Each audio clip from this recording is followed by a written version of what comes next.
Hello guys, hii ni Movie Story Pro TZ. Kama ni mara kwa kwanza kuingia katika hii channel, make sure una subscribe, una comment, una share, una turn on notification ili kuwa kwanza kupata video yote au movie yoyote tutakayoposti katika hii channel. Tunaenda kuanza movie yetu pendwa. Movie yetu inaenda kuanza katika jiji kubwa la Lagos. Kuna hao wafanyakazi wawili ambao yani hawapo sawa, hawapendani. Kuna huyo mdada hapo anaitwa Amanda na kuna huyo mkaka hapo anaitwa Desmond. Huyo mkaka yani ni boss wa huyo mdada, lakini huyo mkaka hamkubali kabisa, na pia huyo mdada akaajiriwa kwa sababu ya mama yake. Yani mama yake ndo alomwajiri huyo mdada, sababu mwenye hii kampuni anahusika ni mama yake, lakini kamweka mwanae kusimamia. Kwa hiyo wakaanza kugombana hapo. Kuna issue za kampuni.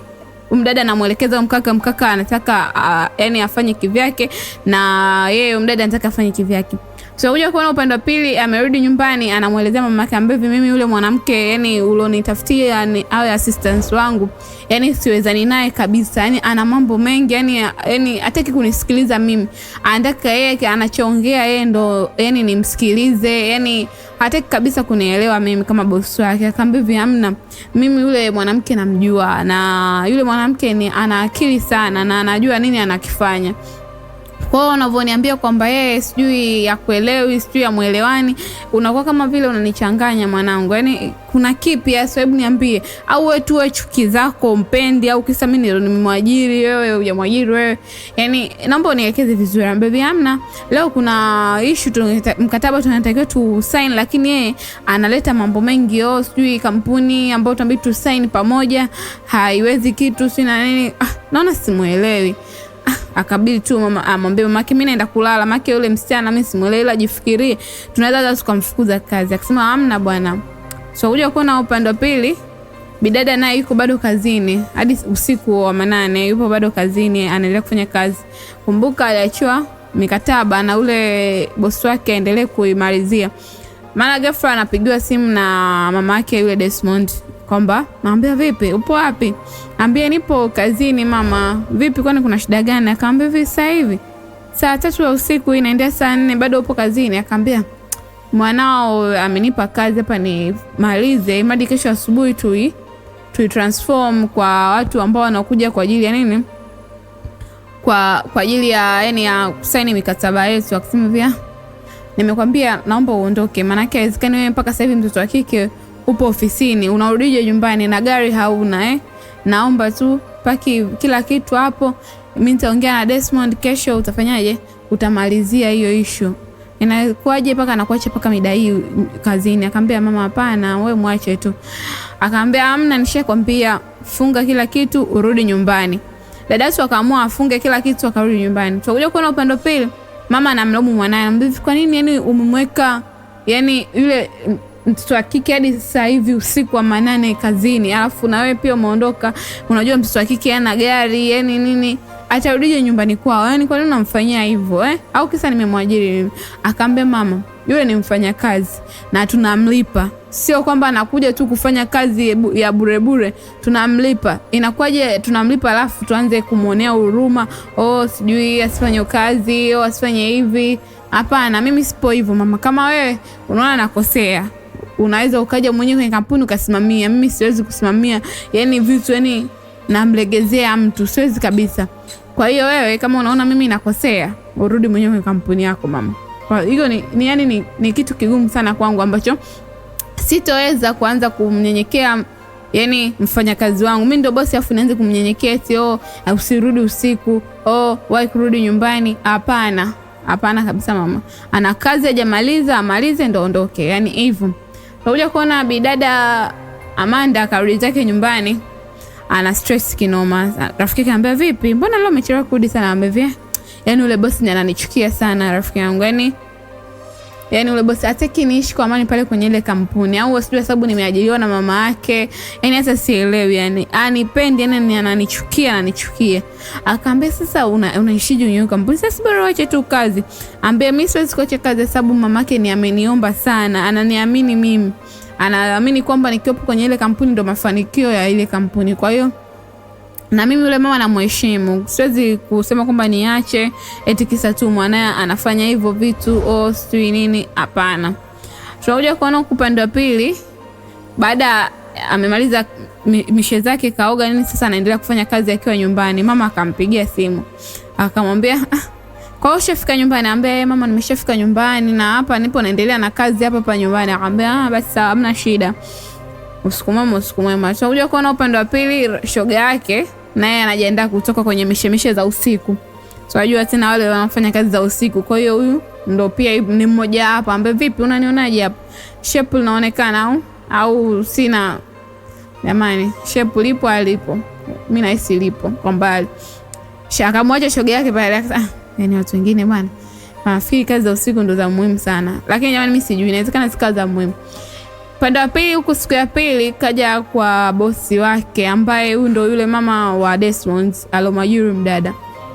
Kaja anamlalamikia kwamba mama, mimi naona kwamba ile kazi itaweza kunishinda, mimi siwezi kabisa. Yaani mwanao hajali kuhusu mimi, hajali chochote, yani anaona kama mimi sijui, yani kama kituko fulani hivi. Akamwambia amna, usijali, wewe tu vumilia. Tunakuja kuona usiku wake akaamua atoke out na rafiki yake, yani wakapunguze ka stress fulani hivi club. Wakatoka vizuri wakaenda zao club.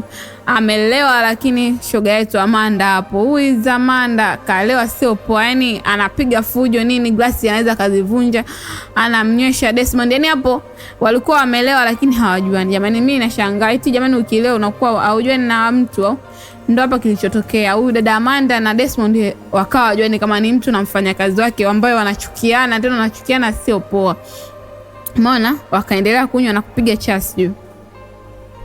Anaendelea kunywa hapo na kuenjoy yenyewe. Yani shoga yake amini, kwa sababu shoga yake bado zilikuwa zijapanda. Unajua yeye ni ameshazoea hivyo vitu, yani kashazoea kinywa, hata kwenye gimbili bado hazipande kichwani. Kwa hiyo yani shoga yake hapo yeye hajazoea, yani ndo mara yake ya kwanza. Yani kalewa, yani anakuwa tu anacheka hadi wakaenda kumalizana huko yeye na bosi wake. Yani hapo bila kujua kwamba anamalizana na bosi wake. Hawa ndo wale watu ukinywa bia pombe zinashuka chini, ndo hawa sasa.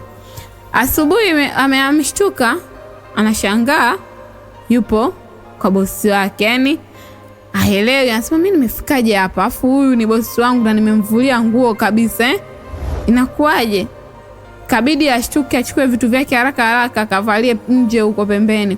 Maana huyu jamaa kumpeleka kwake, alimpeleka tu kwenye, yani alikodi apartment. Unajua zile apartment za half time hivyo. Tunakuja kuona shoga yake kumbe alisharudi nyumbani muda mrefu tu.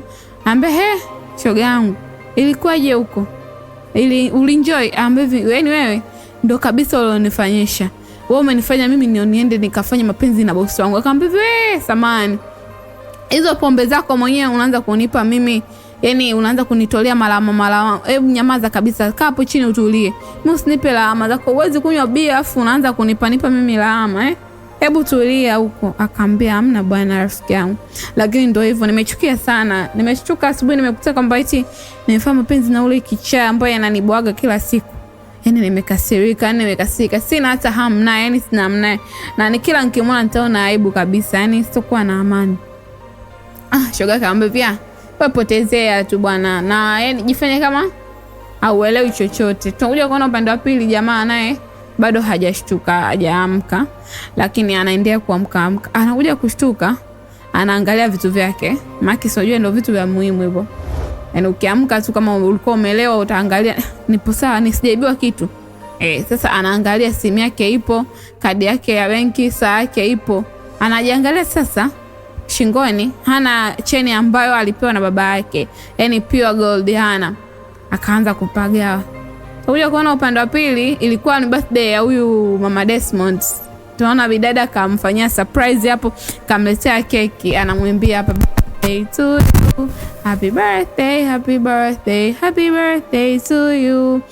Kumbatiana hapo, mambo yakawa yameenda. Akamwambia jamani, nini na furaha na mwanangu, unajua anakuja sasa hivi. Kwa hiyo nilimwambia kuna mdada anakuja, lakini hajamjua ni nani. Kwa hiyo naomba tu tusherehekee hapo, tukate keki.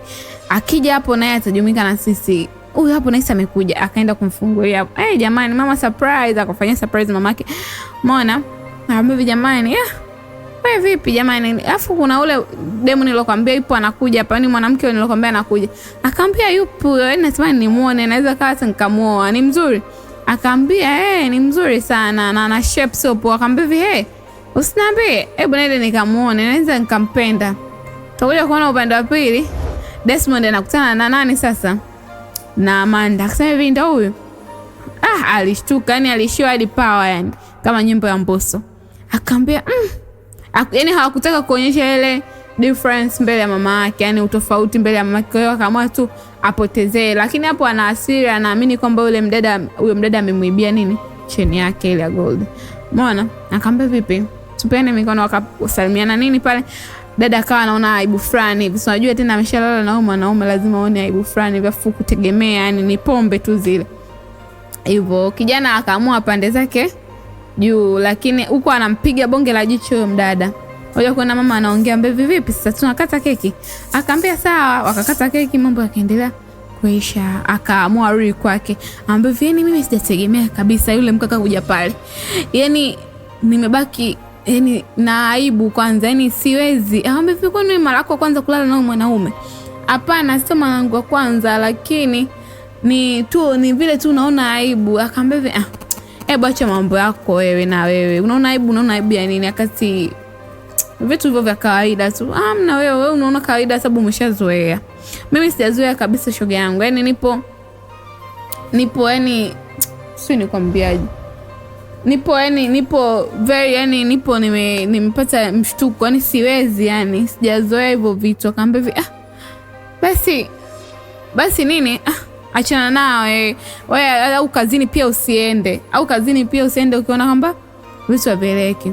Tunakuja kuona upande wa pili. Bidada kesho yake akaamua aende kazini, lakini ana aibu sio poa. Umeona? Ana aibu kwa sababu hajazoea hivyo vitu, yani hajazoea hivyo vitu. Tunakuja kuona upande wa pili, kamletea bosi wake haraka faili aondoke kwa sababu nguo yake ilichanika akiwa ofisini. Akamwambia hivi, wewe kwa umekuja na huo mpasuo mradi unitege. Umenitega umeniibia cheni yangu ya dhahabu. Bado hujatosheka tu, sasa hivi umekuja ofisini tena na hiyo nguo yenye bonge mpasuo mrefu, yani mpasuo mpaka inaonyesha mapaja yako juu, kwamba unitege nikupende au akamwambia hamna. Mbona unanifikiria hivyo? Ni mwanaume aina gani? Ili unapenda kunifikiria kwamba mimi ni mtu wa ajabu? Mimi sio mtu wa ajabu.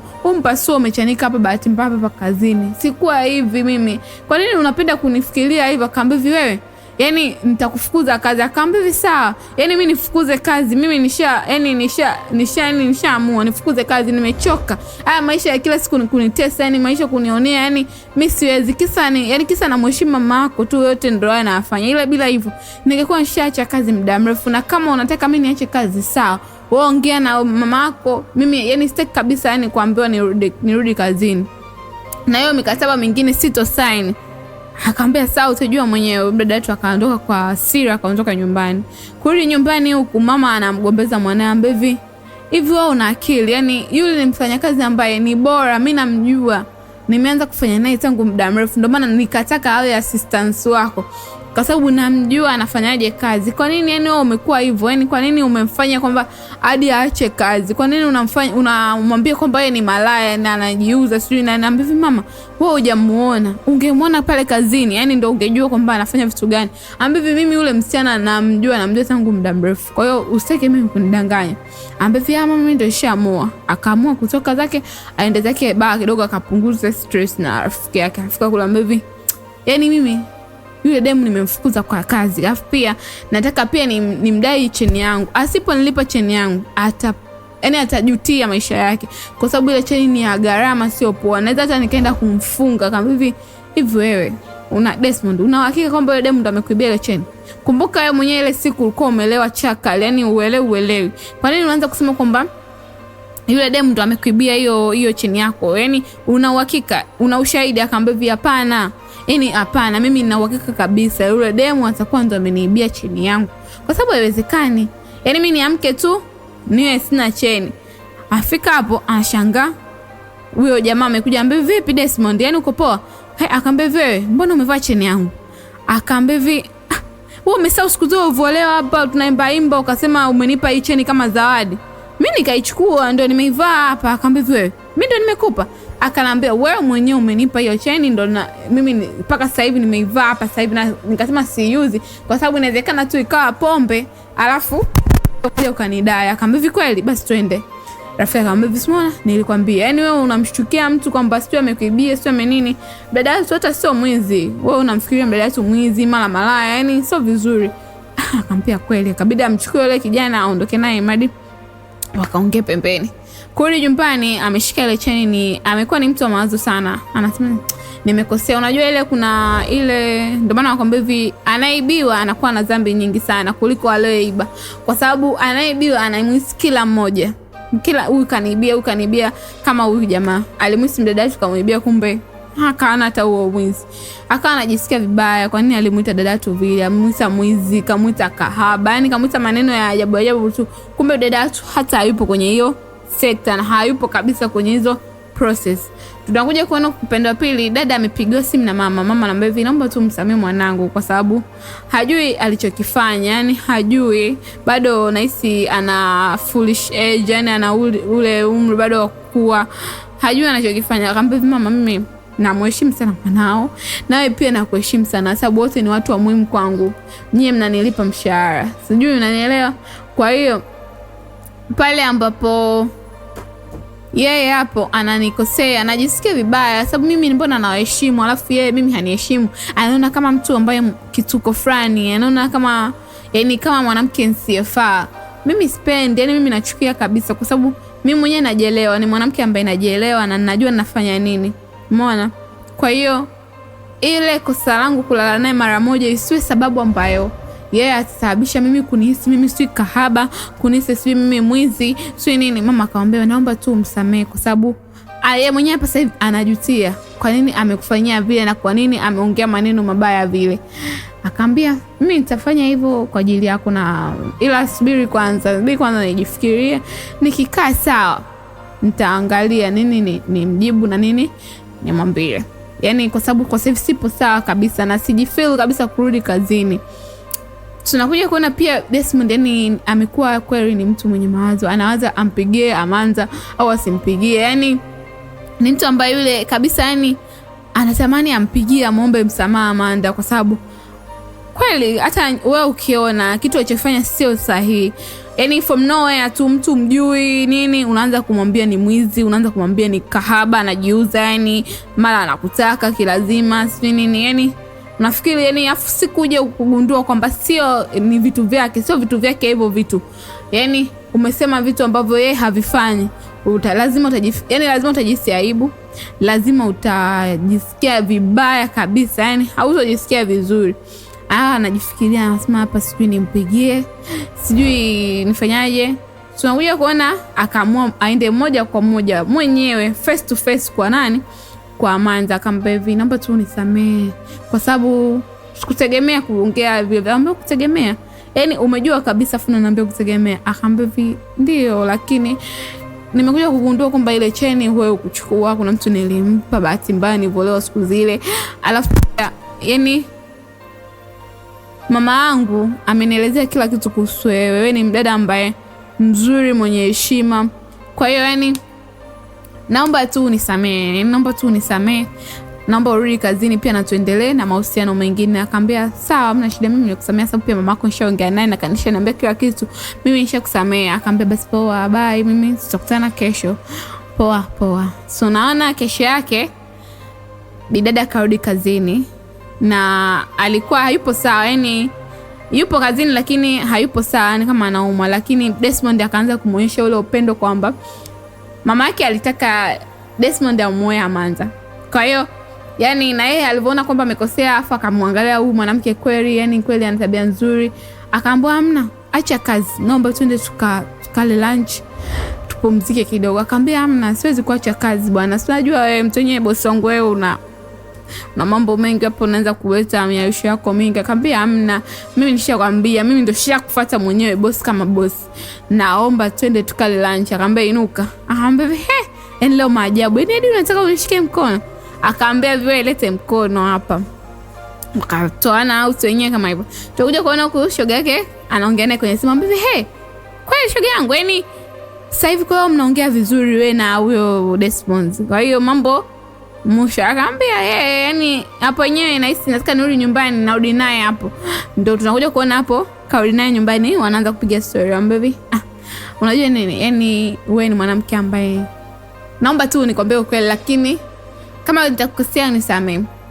Mara kwanza nilikuwa nadhani kwamba wewe ni mwanamke ambaye haufai, yani haujatulia, nilikuwa nakuona kama, lakini baadaye nimekuja kugundua kwamba wewe ni mwanamke mzuri na unafaa. Akamwambia kweli, basi naomba tupinge kitu. Yani tusiachane maisha. Yani nakupenda. Akamwambia kweli, mimi dunia nzima hii, kwa hiyo itajua kwamba wewe unanipenda. Akamwambia yani lazima wajue kwa sababu nakupenda sana.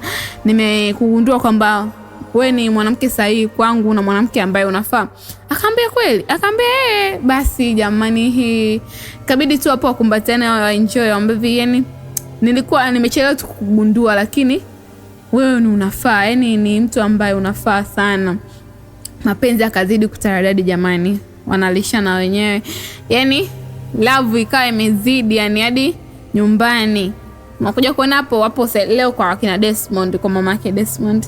Wanaangalia movie huku, movie story pro huku, anakula popcorn nini hapo kama hapo Cinema Max. Mama anakuja kushuka kwenye ngazi, anakuta penzi la mwanae limetaradadi kama alivyokuwa anahitaji. Anasema hapa sasa ndio nilikuwa nahitaji. Yani nilikuwa nahitaji vitu kama hivi. Huyu mwanamke anamfaa mwanangu kwa sababu mimi nimemchunguza muda mrefu sana. Akaamua tu apande zake juu ya ngazi, aache vijana wa Gen Z waendelee kuburudika. Tumemaliza. Hii ni Movie Story Pro TZ. Kama ni mara ya kwanza, kusubscribe, comment, share, turn on notification. Share up to all. Nawapenda sana, nawapenda sana. Msikati tamaa kwa kila jambo unalolifanya. Kazi yoyote ni kazi guys. So nawapenda.